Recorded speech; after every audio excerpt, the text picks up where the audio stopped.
Hi viewers, welcome to this channel. ముందుగా అయితే ఇంతవరకు ఈ ఛానల్ సబ్స్క్రైబ్ చేసుకొని వాళ్ళు ఎవరన్నా ఉన్నట్టయితే ఖచ్చితంగా అయితే సబ్స్క్రైబ్ చేసుకోండి, వీడియో లైక్ చేయండి, షేర్ చేయండి. మీకు ఏమైనా డౌట్స్ ఉంటే call me four app IDs వచ్చేసరికి డిస్క్రిప్షన్లో ఉన్న వాట్సాప్, టెలిగ్రామ్, ఇన్స్టాగ్రామ్ గ్రూపుల్లో షేర్ చేయడం జరిగింది. ఆ గ్రూప్స్లో జాయిన్ అయ్యి ఖచ్చితంగా అయితే కాల్ చేయండి.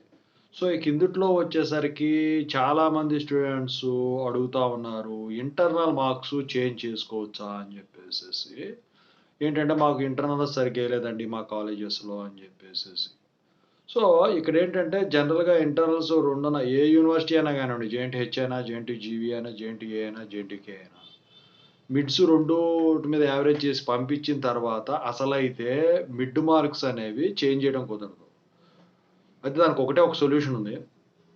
అదేంటి చెప్తాను. అయితే ఇక్కడేంటంటే మీరు గమనించాల్సింది, ఇక్కడ చాలామంది అడిగేది గ్రేస్ మార్క్సు.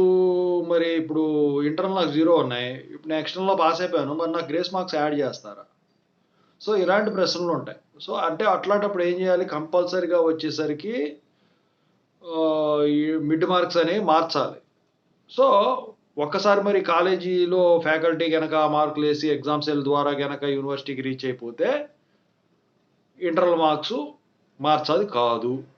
అయితే ఒకే ఒక్క సొల్యూషన్ ఉంది దానికి. అదేంట్రా అంటే, మీ మిడ్ మార్కులులో చేంజ్ రావాలి అంటే జేఎన్‌టీహెచ్ గనక అప్పుడు CBT exams computer based test అని చెప్పేసి కండక్ట్ చేయడం జరిగింది. అంటే రెగ్యులర్ వాళ్ళకుండేది R18 వాళ్ళకి. R22 వాళ్ళకి లేదు. అలా వన్ టైమ్ ఛాన్స్ వాళ్ళకి కూడా ఛాన్స్ ఇచ్చారు. అదే విధంగా జేఎన్‌టీయూకే గానివ్వండి, జేఎన్‌టీఏ గానివ్వండి, జేఎన్‌టీజీబీ గానివ్వండి, ఆ సీబీటీ ఎగ్జామ్స్ గనక కండక్ట్ చేశారంటే కంపల్సరీగా మార్క్స్ జాయిన్ చేసుకోవడానికి ఛాన్స్ ఉంటది. ఇప్పుడు జేఎన్‌టీహెచ్ వచ్చేసరికి R18 వరకు అది ఇచ్చింది కదా! R22 తీసేసింది కదా! ఇప్పుడు R23 ఇప్పుడు నడుస్తుంది. ఇటు ఆంధ్రాలో జేఎన్‌టీయూకే, జేఎన్‌టీఏ, జేఎన్‌టీజీబీ. సో ఇక దీని తర్వాత వచ్చే రెగ్యులేషన్‌లకి ఏమన్నా అక్కడ లేదు కాబట్టి ఇక్కడ సీబీటీ పెట్టేదానికి ఛాన్స్ ఉంటుంది. ఇక్కడుంటే అక్కడ ఉండదు, అక్కడుంటే ఇక్కడ ఉంటది గదా! సో అలా ఛాన్స్ ఉండేదానికి ఛాన్స్ ఉంది. మరి కొంతమంది అడుగుతున్నారు. ఇప్పుడు మరి నా మిడ్ మార్క్స్ తప్పులేసి పంపించారు. నాకు కరెక్ట్‌గా వచ్చినా గూడా మరి మార్చుకోవడానికి ఛాన్స్ ఉంటదా అంటే, అది ఎప్పుడు కొంత టైం ఉంటది.